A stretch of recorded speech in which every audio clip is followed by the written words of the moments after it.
હાલમાં શુક્રવારથી પવિત્ર શ્રાવણ માસ ચાલુ થઈ રહ્યો છે. એને ધ્યાને લઈ અને યાત્રિકો માટે વધારે સુવિધા ઊભી થાય અને ગુજરાત એસટી વિભાગ દ્વારા સુચારુ વ્યવસ્થા કરવામાં આવી છે. જેમાં અમદાવાદથી સોમનાથ વાયા સાસણ થઈને જે 80 સીટર 2x2 બસ ચાલતી હતી તેને અપગ્રેડ કરી અને નવીન 2x2 વોલ્વો બસ કાર્યરત કરવામાં આવી છે, જેનો પણ યાત્રિકો લાભ લે છે. તેમજ ગાંધીનગરથી સાંજે 7 વાગે ઉપડી અને સોમનાથ સવારે આવતી વોલ્વો 2x2 સર્વિસ નવી ચાલુ કરેલ છે.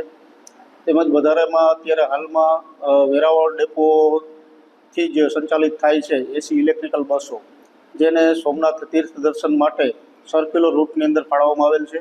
જેમાં સોમનાથથી ઉપડી રામ મંદિર, ગીતા મંદિર, ત્રિવેણી સંગમ, બાણગંગાથી ભાલકા તીર્થધામની નજીવા ભાડાની અંદર યાત્રિકોને આ સુવિધાઓ પૂરી પાડવામાં આવે છે અને જેનો યાત્રિકો દ્વારા પણ મહત્તમ લાભ લેવામાં આવે છે.